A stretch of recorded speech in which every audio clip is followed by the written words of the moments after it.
Hi, I'm Tall Paul, and this is Pretty Fly to DJ.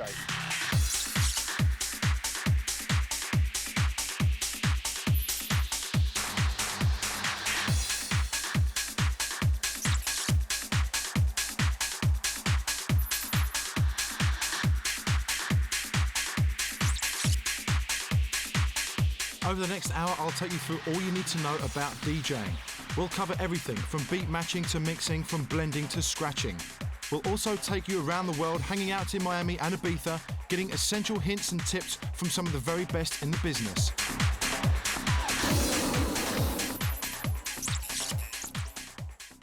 So here we have the basics of what you're going to need to start DJing. First of all, the decks. Ideally, you're going to need the Technics, because most clubs have the Technics. Here we have the Mark V, brand new. Not even out in the shops yet, but we have them here in terminals. So you've got your start, stop, you've got your turn on, your 45, your 33, and your pitch fader. You're going to be needing this to mixing the records in. You have your arm. You can raise the arm higher or lower depending on which cartridge you have. You need the mixer, maybe not as big as this one, but you just need 2 inputs, deck 1, deck 2, if you're starting off. Headphones to listen to what you're mixing into, and of course, a nice monitoring system to get you started. Okay, now, so you've got the record. You want to try and keep it clean in case these might turn out to be a bit of a classic and you might want to refer to it later on. If you put it on, general sort of stuff, common sense, don't really touch the record too much when you're queuing up. There's your touch point there. If you start putting fingers and thumbs all over these, then your vinyl's not going to last too long. Now, underneath is the slip mat, and underneath the slip mat is a little plastic sheet. Causes less amount of friction you need possible, so the record will sit up there and it will cue. As you let go, it runs straight in. If you've got an old slip mat that's a bit rough and ready underneath, it's going to stick to the bottom of the table too much, and when you're queuing up, it's just going to cause a bit of a delay. So, that's you started, queuing up the record, slip mat, plastic sheet, off you go. So now we're going to be talking about the headphones. Before you do anything, before you plug them in, you must make sure that the volume control on the mixer for the headphones is turned down. Too many headphones are being blasted. When you plug them in and the volume's on full, you blow out a good pair of headphones, which these days are looking about £100. So you plug it in, got the right level. Okay, headphones on. Now for me, I have my left ear is the cueing ear. The right ear is going to be listening to the monitors or the record that's playing outside. And it's really about training your ears to listen to 2 records. It's like when you're playing the piano, your left hand is doing something else and your right hand is doing something else. So in this case, my left ear will be listening to the record I'm about to cue, and my right ear will be listening to the crowd. Now, in situations in clubs, an essential bit of kit now is what you're going to need are these things.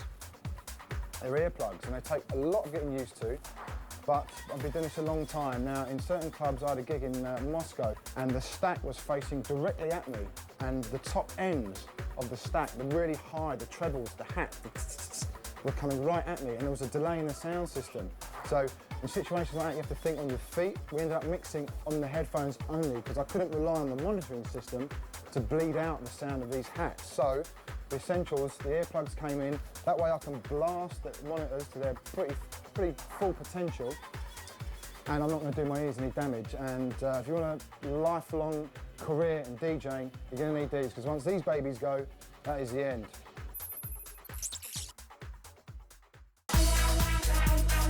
So here we have the bare basics of your mixer. Your faders up and down, your crossfader here as well. And if you have a nice mixer, which we do here, you can have some fun and games with the EQ here. We can take the bass out of the mix coming in, which is always nice. You don't want to get that 2 kick drums banging together, because if they're not spot on, you're going to get that nasty flange sound. You've got the gains at the top, don't really need to know too much about those. And if the record's a bit low, you need to bring out the hats or the mid, you can do that with the graphic on top there. You've got the crossfader, you can turn that on or off. If you want to get a bit tricky though, it's nice to leave it on, but you need to know the mixer as well, because some crossfaders come in a bit quicker than the others. So what I like to do is just keep the faders moving nice and sweet. When starting off, make sure the decks are connected to separate channels on the mixer. Whilst the faders control the volume of each channel, the crossfader changes the output from one channel to another. So you can either mix both records by sliding the crossfader over or keeping it in the middle and adjusting the faders. Do you live on Rebel or what? Oh, that's better, mate. That's better. You got to promote yourself, you know, you always get yourself out amongst them. And that's why you got to do long hours. So the more sort of like magazines and the more time you're in the public eye or TV, it's the more people you'll collect and the more famous I suppose you come. So it's all of it is a strong part of marketing now. That's why me and Blocko don't get no work no more. Now we're going to talk about beat matching. This is the most important part of it, getting your ears trained to listen to the record that you want to cue into the one that's already playing and getting it tight and glued. This comes with a lot of practice. So you're queuing it up. Now you're on the pitch adjuster. You're going up and down, you're pitching the record in. And ideally, the mix has to be so clean, so smooth that the untrained ear will not be able to recognise when that record starts or stops and when that one starts or stops. So it's just one continuous mix. And again, you've got to know your records because there are clues in the records where you should drop the record and where you should start mixing. Like two vocals, for instance, never be done. You try and mix two vocals together, you get a massive clash, and that's not the way to do it. Okay, for me personally, this is where I used to come down every Saturday morning, get a bit of pocket money off the old man, and basically get on the decks and practice. And it took about 3 years on and off of practicing before I got to a stage where you actually recognise, when you listen to the tapes of yourself, you actually recognise when the beats are matched and when they're not matched. When I first started out listening to some of the tapes, the beats were all over the place. I was concentrating on the record, on the headphones, not listening to the main one coming out on the monitors. So it's just down to you. Some of you are going to pick up a lot quicker than the others, but it's just practice, practice, practice, getting them beats, concentrating on the record, the main record that's playing, listen to the one on the headphones that you're trying to cue up, and just trying to split your ears. Listen to the main one, queuing up that one, and just fine-tuning the mix on the pitch fader. And once you've got it in time, once you're confident, then you can start putting your hands down here and doing all the tricks that go with it. But always listening to the record. It's all very well doing all the tricks, but the record starts to go out of sync. They've got to be locked tight all the time, so you might be doing a bit of trickery. You need to come back to the record. So knowing your records, as I said, is so important. Know your records. Beat matching is all about syncing two records exactly. Initially use two tunes with the same beats per minute. Then set the mixer so the first record you can hear in the monitors, whilst the other you can hear in the headphones. Adjust the tempo using the pitch controls. When the records are in sync, fade in the second record and you are ready to take it to the next step. Okay, so now we're going to talk about the cue points, the best place to drop the record into the one that's playing. This one is the one that we're hearing through the monitors, so we're not going to worry about that one. So we're going to cue up this record here. Get it back to the cue point. Now, some records have a good starting point, like this one. It's got a nice big fat kick drum up the front.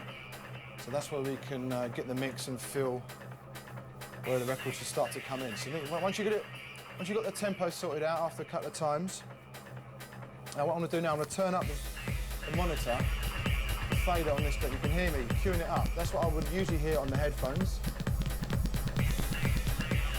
And finding the right place to drop the record, and here it comes. 1, 2, 3, 4. Slight adjustment because it's a bit ahead, and that should be it. Don't touch the records from now on. So first off, you have to cue your record at a good place to mix it in. Look out for clues like the kick drums at the start of the record. Moving the record back and forth, wait for the drop point. Mentally count and let it go on the first beat of the bar. Once you've queued up, try not to touch the records, use the pitch faders instead.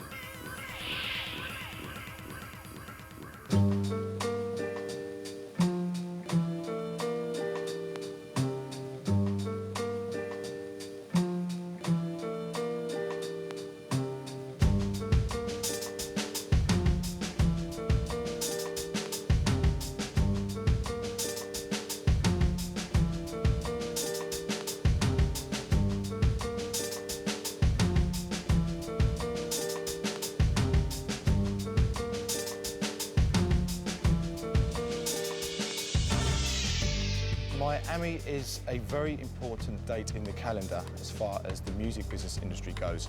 If you're a DJ, you really want to be out here representing yourself, whether it can be through the music you're making, the music you're playing, anything like that, it all is catered for here in Miami.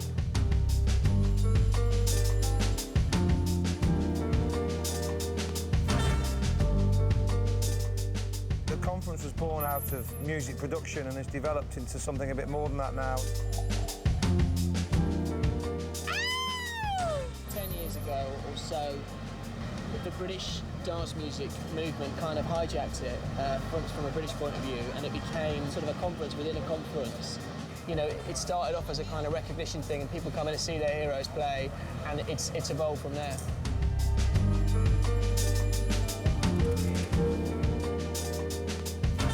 It's becoming, I suppose, the equivalent of a very busy August week in Ibiza for the American calendar.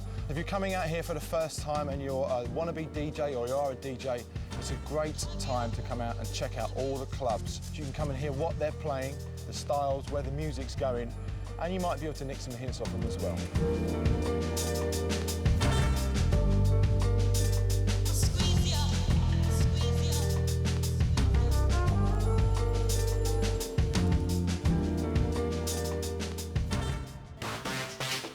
Make a right on the Wet and Wild party we're doing. It's 5 o'clock. The Shelbourne Hotel. When you get to the Shelbourne, It's a good crowd again.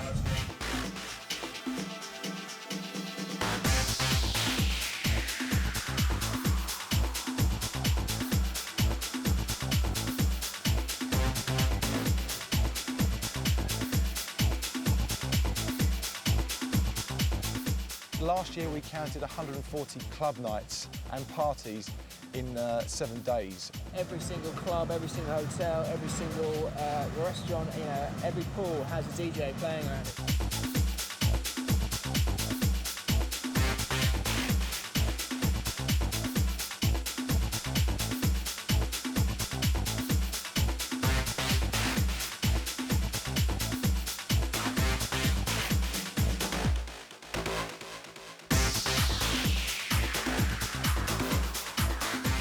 This is when the records that our audience will be dancing to in Ibiza this summer are broken and released and heard for the first time. The ideal situation in Miami is to have the big record and to get one of the big DJs, one of the superstar DJs to play it first, and it goes down in a club and everyone wants to know what it was, and then that's how the buzz starts, and it's that simple. You get one of the big boys to play it, he puts his stamp of approval on it, and it will go.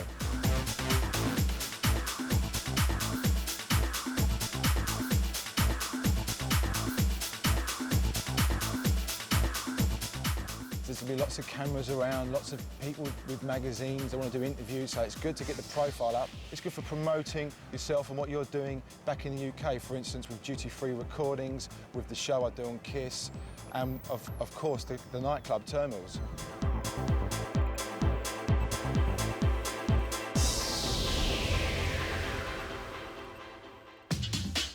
There's lots of people coming out here that you haven't seen for a while, and it's good to catch up. And a lot of it is hanging out in the hotels, by the pool, and just catching up with friends and just getting a rough idea of what's coming through musically-wise, you know, because if you're a DJ, you really want to be ahead of the game and find out what's coming and picking up the new tunes as well.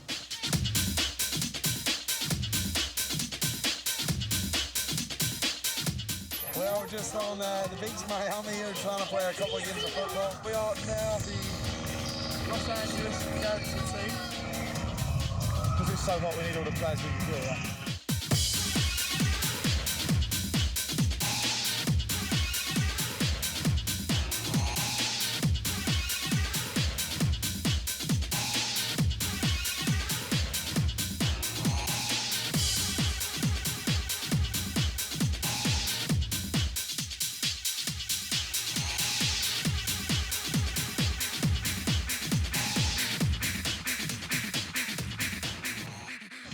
Wake up and have a drink and go to a pool party And have a drink.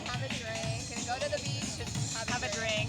It's about meeting people and stuff, but it's not about taking anything too seriously. Like, you want to push yourself and push the music and, you know, hang out with friends. So get to come out here. Everybody gets to enjoy the sun, which nobody sees enough of, and the drinks and the sand and the hot chicks. So Really worth coming out to Miami. You just got to work really hard and put out products, CDs or tracks. you can't follow anyone else. You got to have your own image and your own style. And if you do that, and you know you're talented and you can mix, then you can go really far.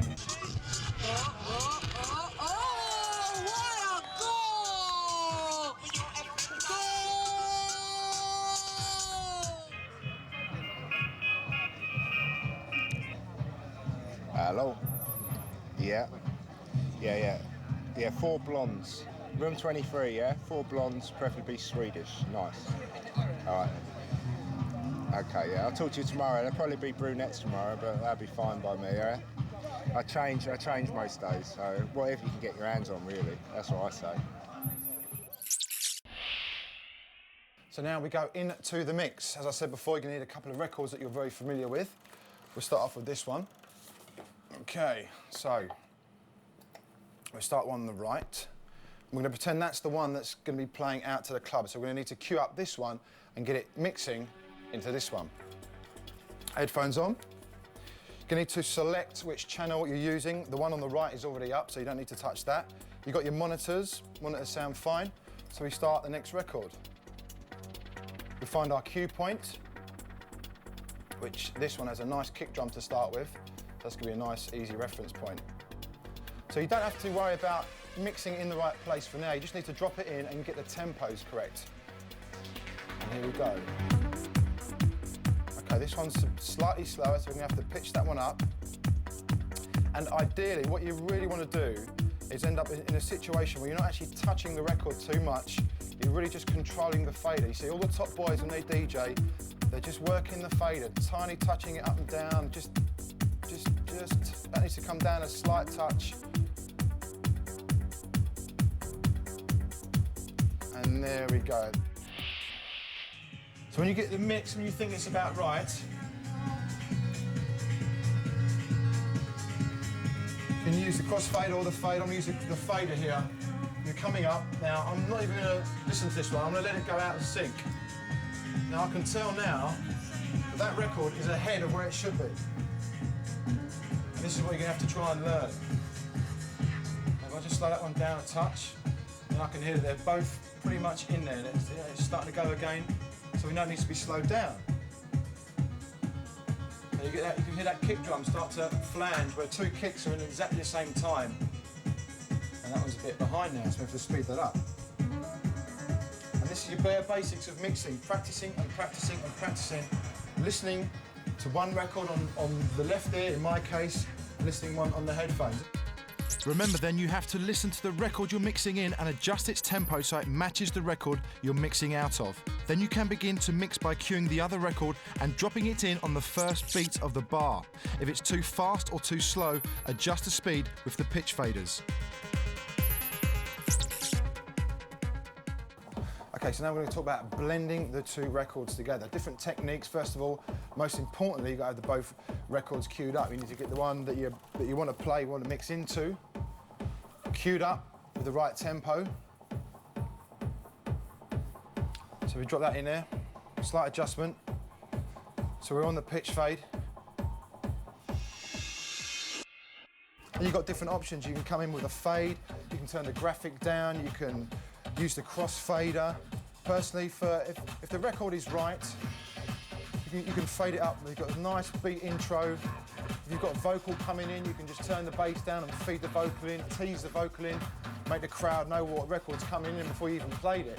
So there's those different techniques you can do with blending, but ideally you want to blend the 2 records together.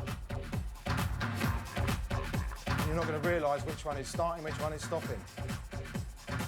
Doing this without the headphones, let's have a listen what we've got, a quick check where we are, a bit behind. Now we're in. Both faders are now fully up. So what we're going to do now is make sure that the one that we were mixing into is in time. This one's slightly behind, so we're going to get on that one. And we're going to move the pitch fader up and down just so we mix out a bit nicely. Of course, you can cut it straight out. You can feed it back. Again, you've got to know the records. I know there's a big sort of beat coming there. And there you go. Then the record's off. You can keep the mix running nice and long, but you're going to have to keep listening to it. Or you can chop it in and chop it out. All depends what sort of music you're playing, what you're into. All different styles, cater for different types of mixing. Blending is basically the seamless transition between 2 records on the decks. To blend, first find your cue points and get your tunes beat matched. Then move either the crossfader back and forth or the faders up and down so you can't tell where one record starts and the other ends.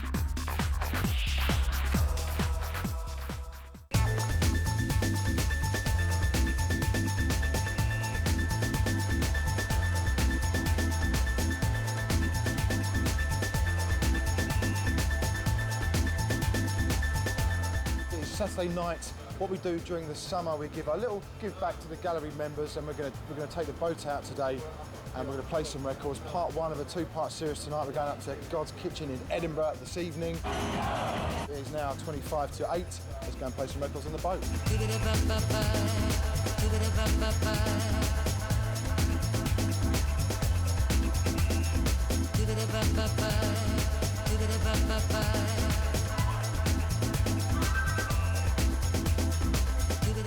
The gallery is a club that we've been doing now for 8 years. It's a heart of the club. It's something that I started.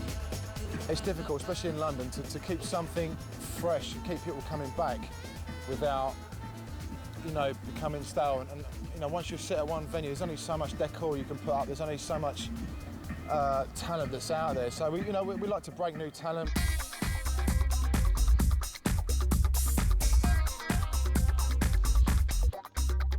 I've been working at Terminals now for 3 years, doing all sorts of stuff, promoting with Danny Neiman and that lot. So basically I started off packing flyers about 3 years ago, and then from there build up, doing warming up in the back room for Ribbon Masters, and after that one of the residents basically overslept and he went there and my records and I banged in there. So this morning I just come back from Radio 1 this morning with Fergie, done a 30-minute Future Hero mix.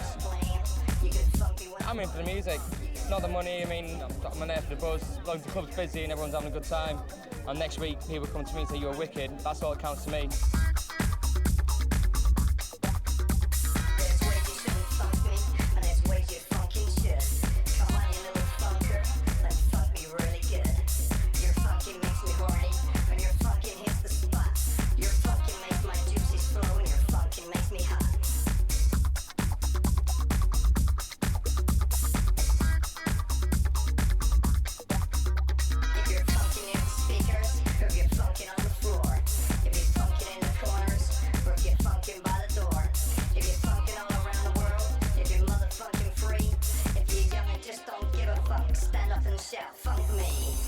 So one down and one to go. Really, really enjoyed the vibe in here. Played all sorts of different types of music. The crowd were fantastic.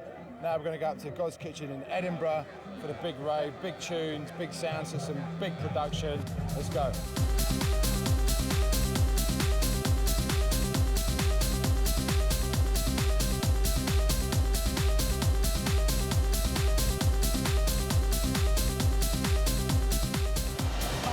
All that practicing, all them records you've been going through, been checking out, you know, what you've been sent, what you've been buying.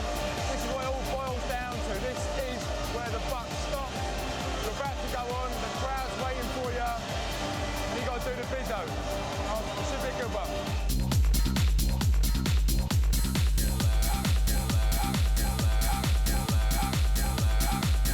I think it's very important to have a very clear idea about your own sound, about the music you like to bring across to people.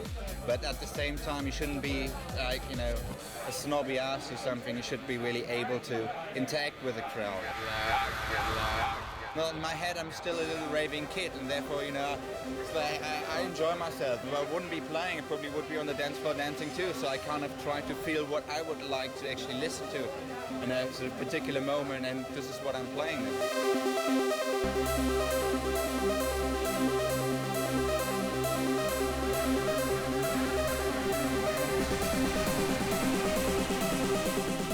Been dancing all night. I don't know what to do. I've just gone crazy. Like, it's just out of this world. It's brilliant. You know, it's brilliant, girl. I love it. God's Kitchen!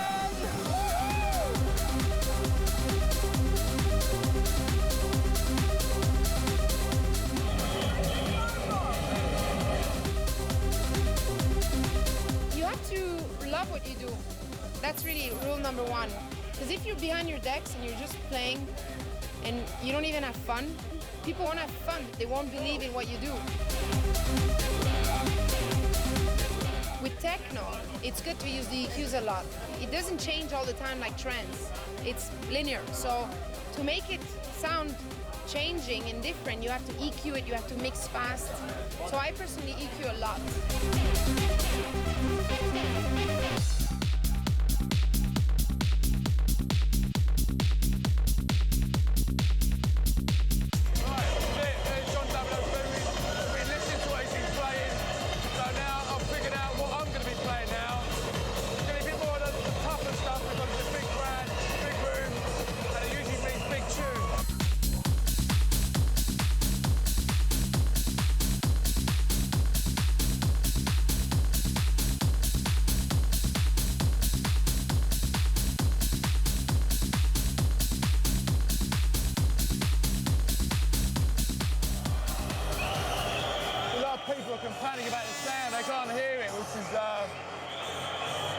good thing.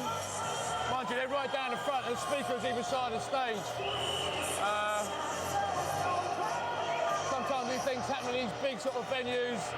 A lot of feedback coming through the headphones. You just got to try and deal with it, and just like, you know, put on the professional hat and get on with it.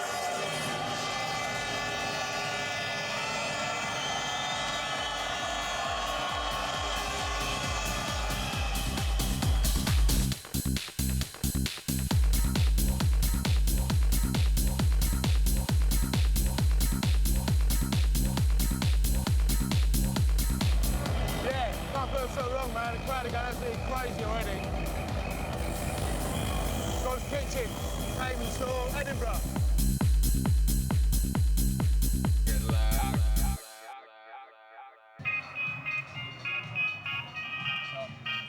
Hello. Cool.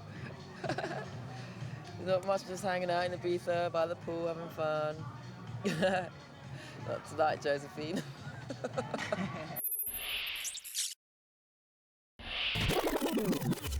The spin back, a way to end the mix of two records. You do it quite abruptly. It's not as easy as it sounds. It's not just about grabbing the record and flying it backwards. The timing is very important, knowing when the record is going to start and stop in the right place, and choosing the moment. If a vocal's just starting a record, you don't want to suddenly spin that back. You want to let the record flow. Usually towards the end of the track, make sure the mix is nice and tight. And before you spin it back, just drop the volume down a bit, because if you spin it back and it's quite a loud part to the record, it's going to overwhelm the record that's coming in, and it's not going to sound that great. So now we've got the left deck coming up. You've got to keep an ear out for the timing of the one that's going to be mixing out. I'm just dropping the volume down a bit, and then on the right stage, we'll choose the next point. Remember that all the records are 4, 4, 4. So we've got 1, 2, 3, 4, 2, 2, 3, 4, 3, 2, 3, 4. Here comes our point. And then we're in. You've got to practice it quite a bit, because you don't be too heavy-handed, because if we do that again, if you do it too much, the needle's going to bounce off the record. You're not going to get the right effect. So you've got to be quite light-handed. You grab the front of the record up the top and just give it a nice spin back. And the spin back's got to last at least 1 bar of the track, so you can cut down on the faders. So you would spin back now, and then you cut out of it. Next up, we're going to look at another way of doing a little mix. This is another abrupt way to mix. We're going to just simply stop the record, but it's all about timing again and knowing the right point of your record when the moment comes. So we're going to get this one in time. Sneak it up. Let's have a listen to the monitor. Now this comes with a crossfade. You can use the crossfader quite easily with this one. So for instance, you've got, there's the beat, deck 2.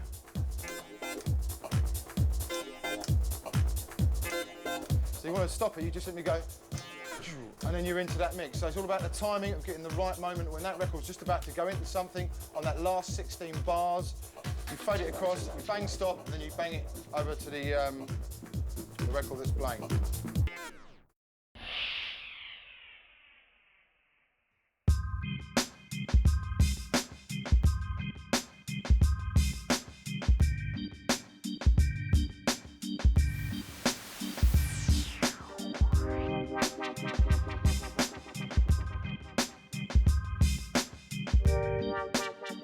And that's the way we're doing it tonight. It's all Paul Experience, 9 to 11 every Saturday night. Now watch out, DJ Montana is in the mix tonight, 10:30 to 11 o'clock. He is going to bang it up for you.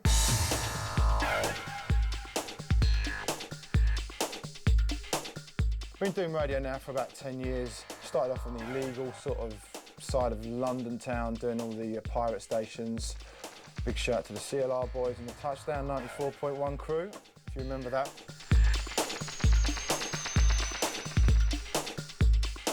Kiss gave us a chance in the early days, just after they became illegal, and yeah, I've just kept with it for the last 4 years.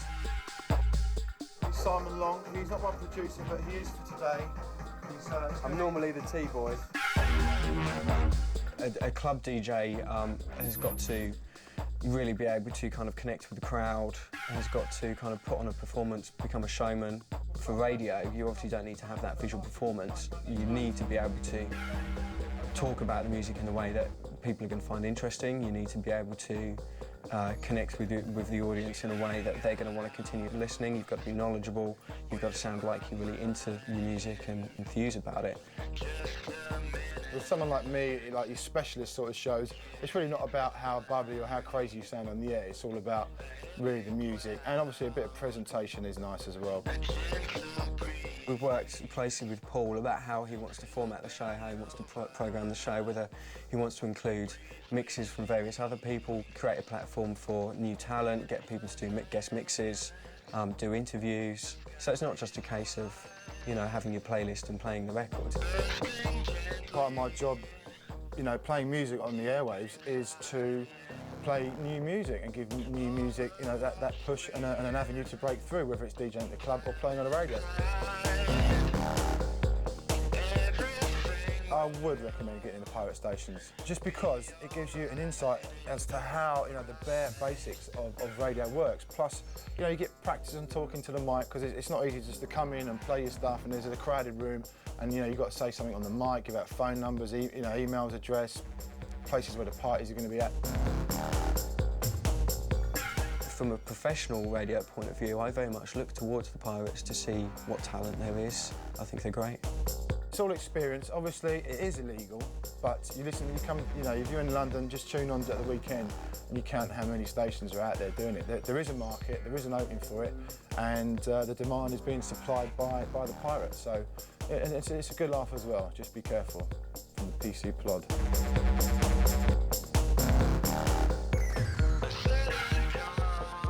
If you've got a local radio station that some of your friends are into, or you might even know someone's got a show on there, because they're always looking for these either late night spots or early morning spots at the weekend, and it's a way in there. Get as much experience as you can, whether it's hospital radio, whether it's pirate radio, whether it's going to your local radio station. It might be the smallest radio station that you can imagine, and you think, no, I really don't want to be seen to be on this station. Just get as much experience as you can.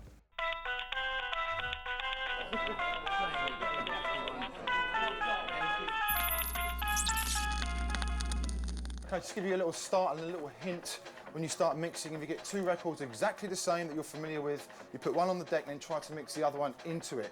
And if you get the mix completely tight and it's glued and locked in, you're going to get what's known as a phase, where the two records are playing together so perfectly, the mix is dead on, and you're going to get all these like sounds coming off, which I'll shout now, try and demonstrate. So there we have it, normal. Slightly behind with a little.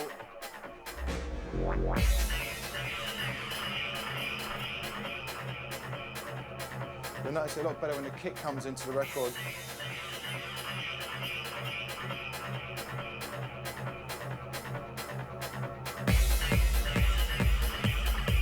And there's the phase.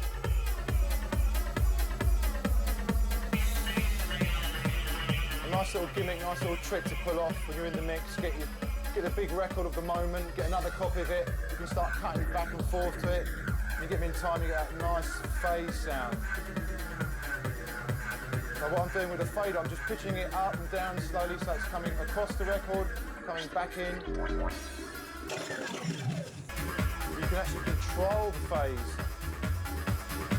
by where the record is in conjunction with that one. If it's ahead, you're going to get that high, and if it's behind, it's going to start to go down. That gives you a rough idea, the rough concept of getting two records exactly locked in together. It's a good way to start practicing the mix. Get two records exactly the same and just start mucking around with those. So, phasing. Get two copies of the same record and beat match them exactly until you hear the weird whooshing sound. That is the phase. Then you can manipulate them by adjusting the pitch controls.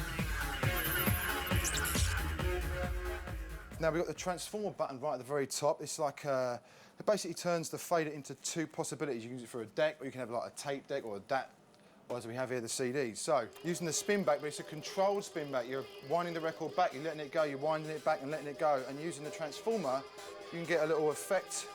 It's quite nice, all the hip hop boys like to use.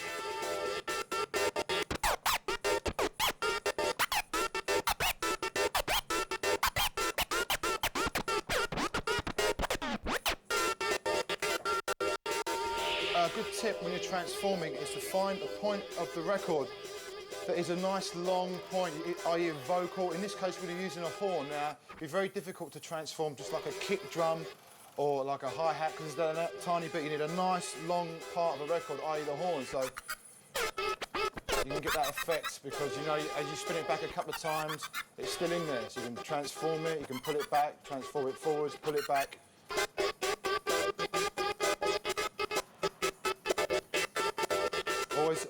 Always in tune with the timing of the record, so you know where the kick drum's going to come back in.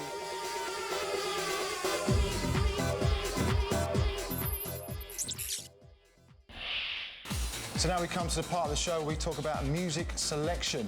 You've got all your tunes, you know them inside out, you're confident of your mixing skills. So now it's all about programming the night. If you're playing for what usually is about a 2-hour set, you get to the club at least half an hour early, you check out what the guy's playing or girl is playing before you, see how the crowd is reacting to that. If you're playing for the 2-hour set, make sure you have enough records because you never know. You might end up playing 3 hours, 4 hours. If you're doing some sort of warehouse party or a house party, your friends, for instance, they might say, yeah, come and play for an hour, and I've ended up playing for at least 5 or 6 hours. So it's nice to have a big selection, be flexible, and just keep an eye on the crowd. Now, in your set, you're usually going to have about 4 or 5 top tunes, the ones, what we call floor fillers. Guaranteed, everyone's going to know them, everyone's going to jump on the floor and have a great time to them. So what you don't want to do is come on with the big 4, and then you've got an hour and 3/4 of sort of in-between tunes. So you want to program the set, pick them up maybe the first hour, and especially if you're playing at the last set of the night, you're closing the night, then the last 10 minutes you want to be right up there. You want to leave everyone on an absolute buzz. Or if you're building up for, say, another big-name DJ, you don't really want to take the limelight away too much. You just want to build the night, because then the promoter will appreciate you a lot more for doing that rather than try and come on and steal all the glory. You want people to leave that club saying, who the hell was that guy playing?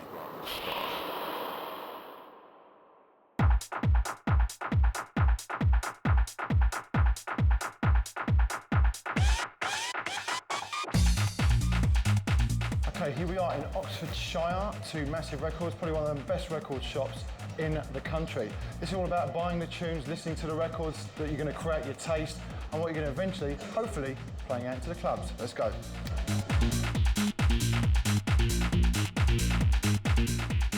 Massive Records started 12 years ago now. We cater for everybody, from your bedroom DJ to your top-level DJ.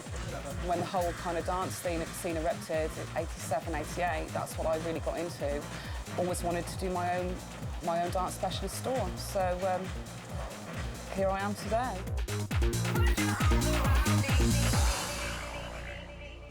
This is one of my favourite parts of the job, checking out all these records. I'm in here with a big pile of tunes, we've got to go through them. So it depends on what you're looking for. Now, we haven't really got time to go through everyone, listen to these start to finish. So what you got to do, you got to skip through them, looking for, you know, a good intro, some good beats, maybe a nice riff, a drop, a good vocal. Just got to know what to look for. So we've got new one, Santos, Key Delore from Italy. Haven't heard this one before, so we're going to check it out. We get the vibe of the intro, some nice drum intro, percussion building up nicely, so we can skip through, we can get the vibe of where the track's going. Nice funky, sort of disco-y, Latin, piano feel to it. So it's going to be like a sort of slightly techy, slightly disco flavour, something that Carl Cox might like. Check out the flip side.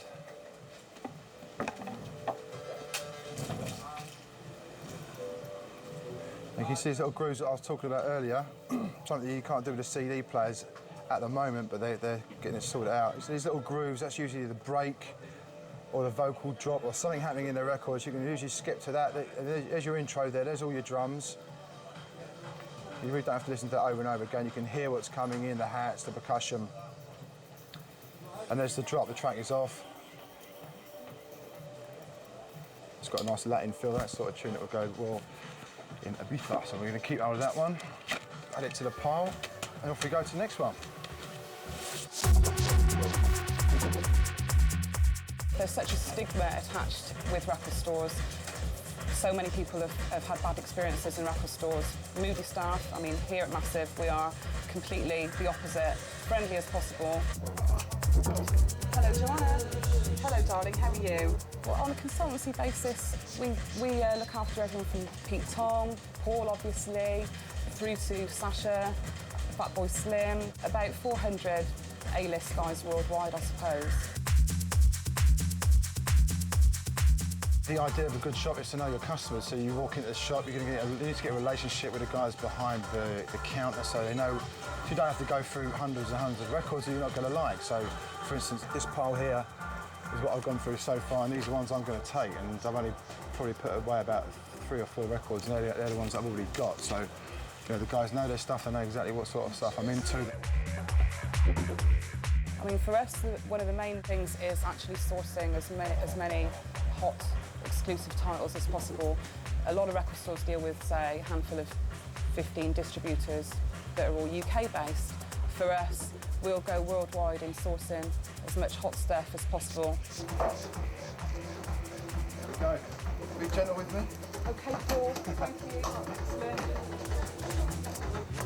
Working in a record shop is a very good way into DJing, yeah, because obviously you're meeting co-promoters, you're meeting fellow DJs in store, you've got access to so many people in the business, and it's an absolutely fantastic job. So get in your local store, start off there, and the sky's the limit. Oi, oi, Blocko, how are you, son? What are you up to? Yeah, it's cracking down here, mate. Get yourself down here. All right, my old lover. Ta-da. When you're structuring your set, always look out for the big breakdown, because it's always a big crowd pleaser, and some of the biggest records out there at the moment will always have that big moment, a big drop. So obviously you need to play that and play it not too early, because you want to be building the night, you want to peak it, you want to bring it down, you want to peak it. It all depends on your sort of style. If you're playing, for instance, hard techno, you're going to be pretty forward to the floor straight away, you know, lots of tricks, lots of EQ. If you're playing trance, you want to build it up, build some vocals. If you have 3 big records, you don't want to play one after the other. You want to give them a nice bit of time. You can play these sort of in-between records with some just good beats, maybe a good vocal, some good drums, just to get the crowd moving, and then you can peak it up to the big record.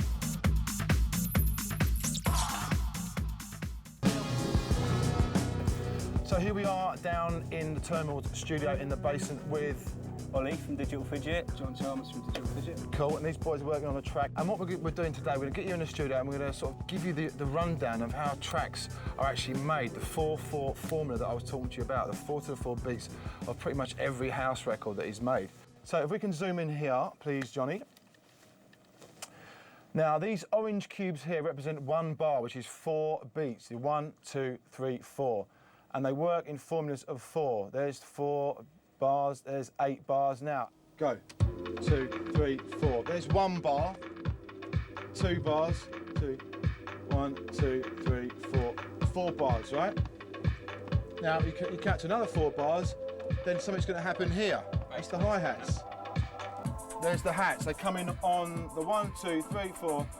They come in on the 8th bar. That's when the hats come in. You can see here, so it's going to come out. What's that, the kick drum? Yeah. Kick drum out. 3, 4. 1, 2, 3, 4. 1, 2, 3, 4. 1, 2, 3, 4. That's your bar. Now it's going to repeat again. And in your mind, when you start mixing, you're going to have that constantly in your head. Now here it comes, beat. You have that in mind when you're mixing. It's going to make it a lot easier. So you know things are going to happen. Once again, it's very important to know your records as well.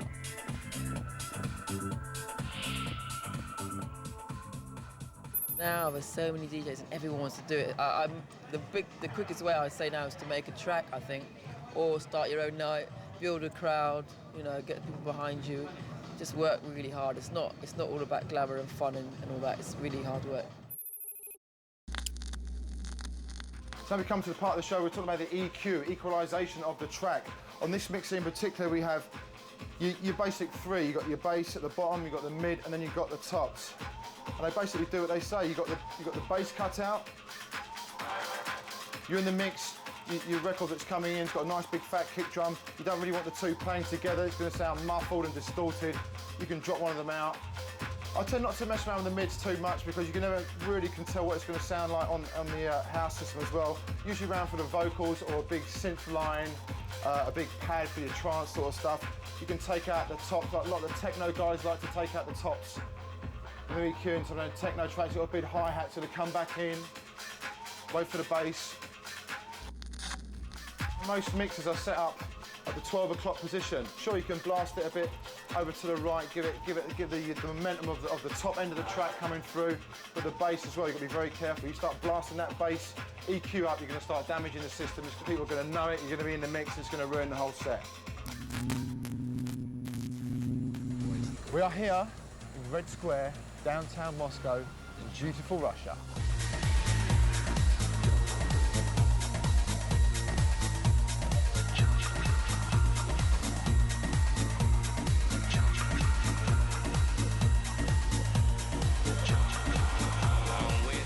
It gives you a great feeling to know that somewhere like Moscow, or anywhere that isn't your obvious sort of place for dance clubs, that have incorporated it and taken it on board, and I want to give the people, the kids, somewhere to go as an outlet and listen to some music.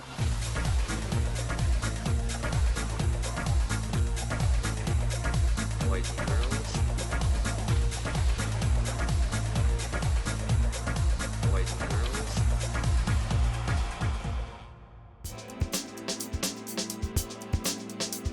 It's just the way they've taken on Western culture, and it's almost starting to look like America. A lot of these new buildings are very American.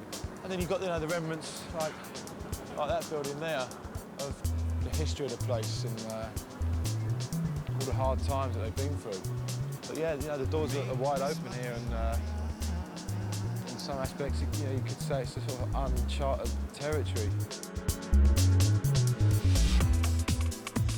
A lot of DJs are now starting to tour these sort of areas, whereas 5 years ago, you wouldn't really think of Poland or Moscow or Estonia for someone to for somewhere to come and play some music.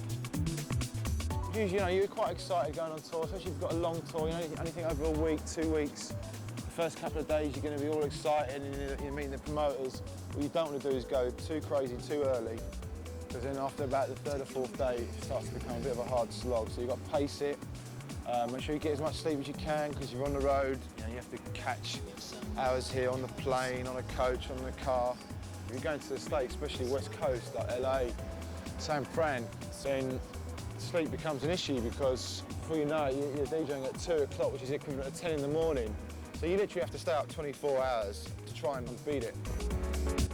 Everything is built up for those 2 or 3 hours that you're working, and that takes priority. That's the most important thing.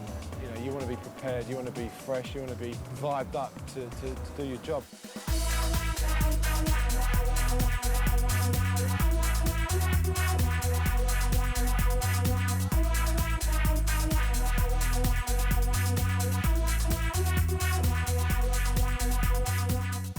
I've got a family now, so missing the kids, that's an important factor. But when I was a few years younger, then you don't really miss home. You're excited to be out on the road. So many things to do and see, and you're just constantly meeting new people all the time. So your mind's taken off stuff at home. Don't get me wrong, it's pretty good fun on the road. Eventually, I will get tired of touring, but it's just down to your management and choosing where you want to go. It's always exciting, and you're always pretty much guaranteed to come to, when you get the opportunity to come to somewhere that you haven't been before, and and get paid to come out and play some music as well. It's definitely the highlight of this job.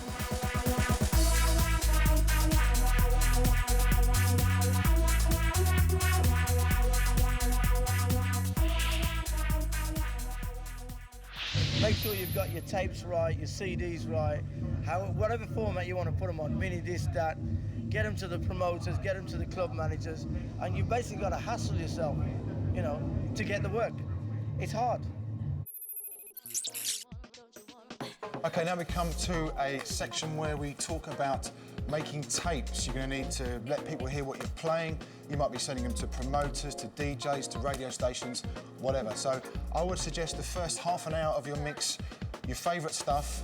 Remember, don't go too big too early, maybe a few tricks in there as well, but give the promoter or radio station an idea of what you're going to be playing and where they can fit you in. Because if you're an unknown DJ starting off, more than likely your first chance will be at the beginning of the night, the start-up, the warm-up. So there's not too many people here, so if you do mess up, it's not a big deal. But that is where your first slot will more than likely happen. As far as making it different from all the other tapes, it's going to be difficult, but as long as you get your style of mixing and what you're going to be playing on there, then it's a lot easier for the promoter or DJ to know what you're playing and where you can be fitted into the set.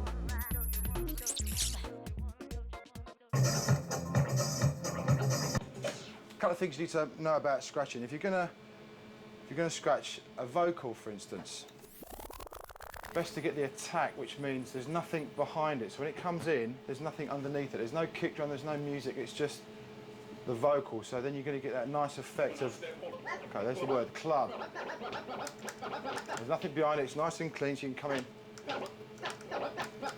And all it is, scratching, is just coordination with the record that you're moving in and out, with the crossfader. It's just the coordination of stabbing the sample in.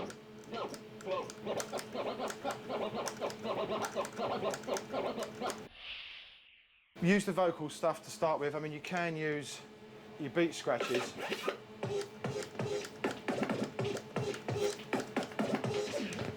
Scratching is basically playing a record whilst moving it back and forth on the deck and creating a unique sound. The best thing is to find a beat or vocal sample to scratch, then whilst moving the record, start stabbing the sound by moving the crossfader. Anyone who's out there, just do what you do and don't try and copy anyone, and remember you're playing for the crowd and not yourself. If you play for yourself, you might as well stay in and do it in your bedroom, Okay, so in this day and age, you're going to have to get your head round something like these little beauties. These are the Pioneer CDJ 1000 CD mixers. Basically, they're trying to get them exactly like the feel of a record on the deck. So you need to get your head around these, because also you're going to save yourself a lot of money. You can download stuff these days. Also, I shouldn't be saying that, because being a record label owner, it's not doing us any favours, but let's face it, it's out there and it's happening. I can't fault these CD players in particular. The ones before that, the tempo settings weren't really true. I mean, these feel exactly like the Technics, the tempo masters. You got hands on. The only thing it doesn't do is like physically spin round, but that's only a matter of time, and I think that's being picky. That's actually what this thing does. It loads up the CD and basically records it, 100 times faster. And so the actual old information is in there. What you see spinning around isn't the CD spinning around. The whole CD has already been loaded up into this player. You can go backwards on it. You can record instantly on it. You can do some tricks on it.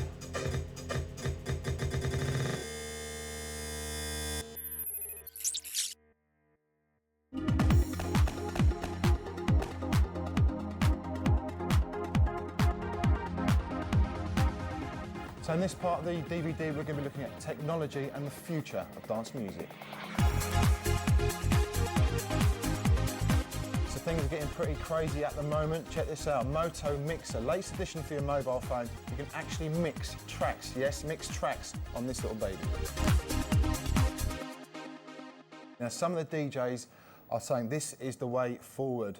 Don't know myself, but Matt here from Native Instruments is going to be telling us about a new system called Tractor, and it's about DJing. It's the studio actually on the laptop. No records, everything burned down into your hard drive. You take this away with you, plug it into the system, and off you go.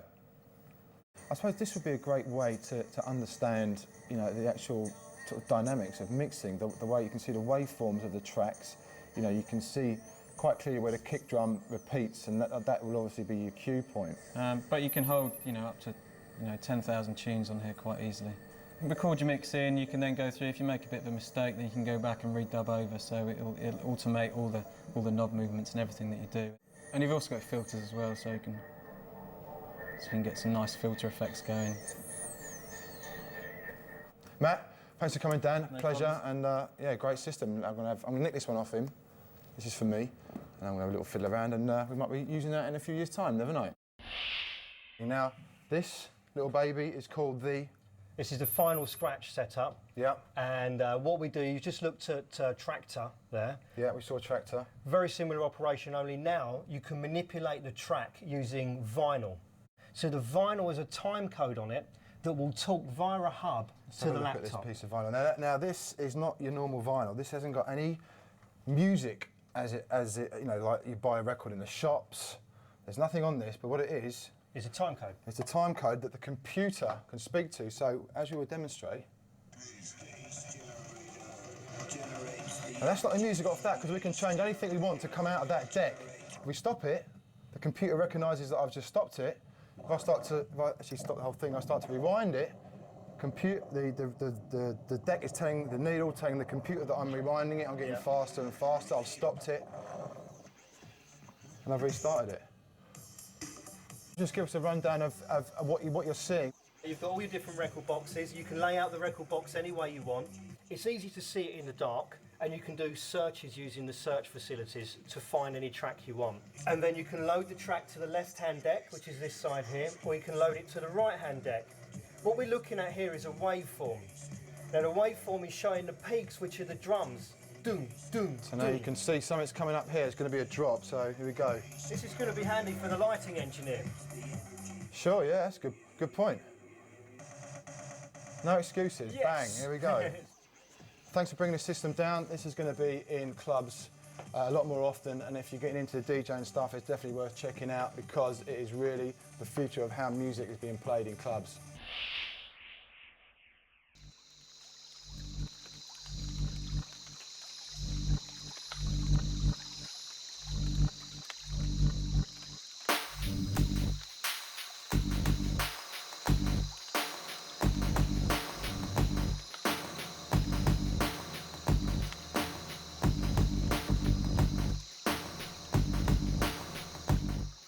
Ibiza is really where you want to be at least a couple of times, you know, in the season.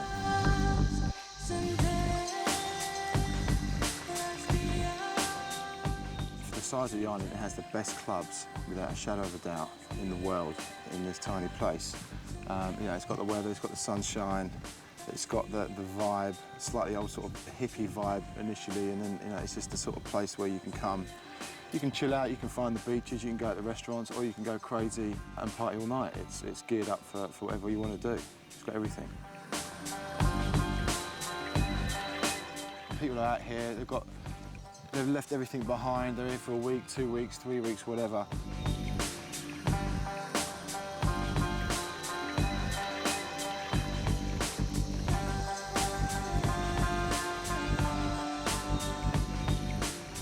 There's a lot going on, there's a lot of talent over here, a lot of good promotion teams, a lot of great clubs, and so it's, you know, it's like a Saturday night every night. It's you know, it's a big release, and with that comes a special vibe that I think Ibiza has.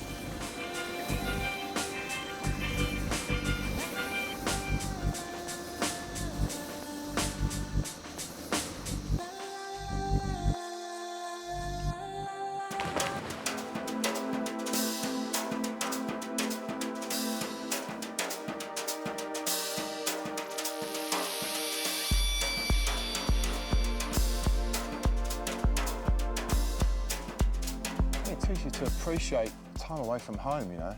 I mean, look where we are. We're sitting on the edge of a cliff on a beautiful day, looking out at the sea. You know, where I live, you don't get that. You know, you do learn to appreciate it. I mean, first couple of times I came here, I didn't even see the sea. You know, I was in the bedroom sleeping all day and going out all night. And so, when you actually find out a bit about the island and what it has to offer, then I suppose you do. You know, you appreciate coming away and coming to beautiful islands.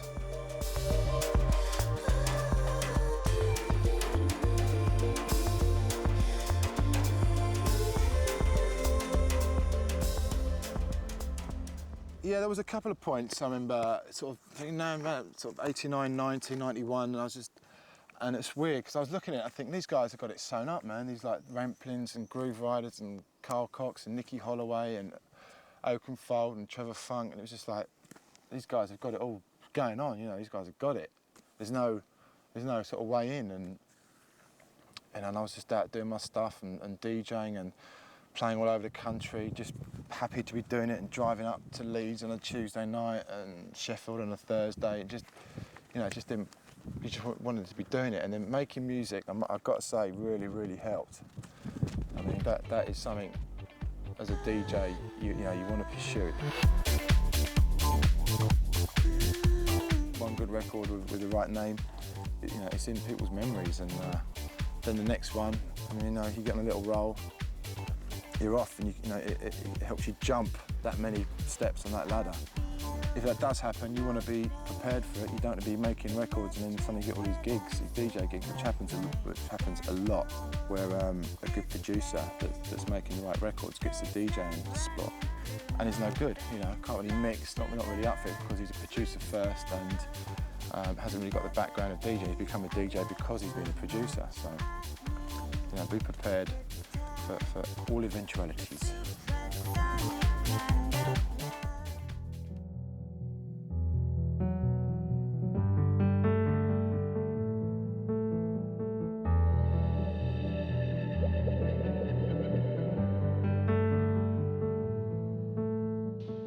I'm glad that I was lucky enough to, hit it at the right time, and I had the right people around me. My dad, God rest his soul, really pushed me in the right direction. And when other fathers might have gone, why don't you get yourself a proper job, and that sort of attitude. He was cool with me pursuing what I loved, and it's brought us here today. We're in sunny Ibiza, beautiful location, and don't for one point think that I'm not appreciate what's happened and how lucky I've been to get here, and it's a great scene to be in, and long may it continue. We are here live at Global Gathering in Stratford-upon-Avon. It's a bit wet outside, but that means everyone is inside. Top atmosphere. Enjoy this, it's really good.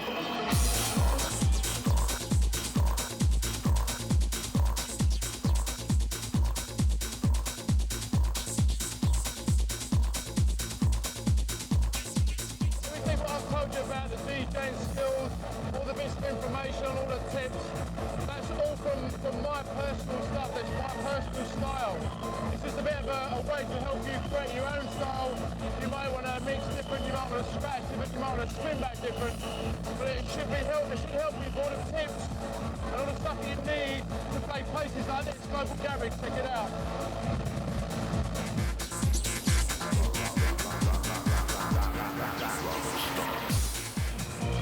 Trying to kick the pace up a bit, it's still quite tough. I've had to follow on from quite a hard set, so just mixing it around a bit. We're going to start off quite hard. We're going to tone it down a bit, looking for the right records. There's the one.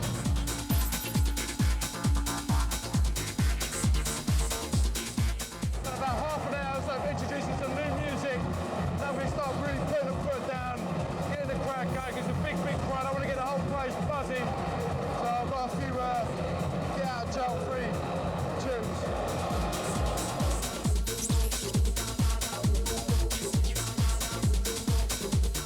Going pretty good so far. Can't believe how hot it is actually inside the tent. Reason being because it's raining outside, so everyone's actually in the tent, which makes it all that much more hot, basically. Good laugh though, top crowd.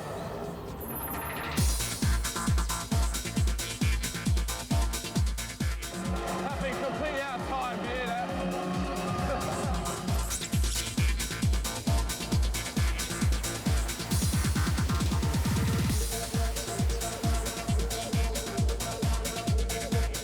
I get nervous, no. Quite the opposite, I can't wait to go on there. I can't wait to get on. Out of the way. Here I come.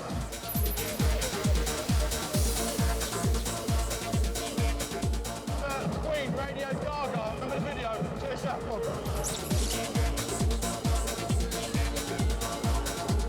It's professional, playing the right tunes, dancing around, having fun. It comes natural to me, and I'm sure it'll come natural to you.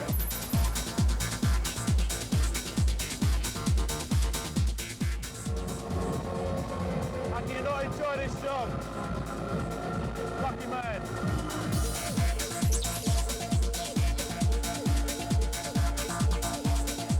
Here we are, we're going in the midst of it. What a great angle you're going to see me from up here. I don't know what to say really, Bob.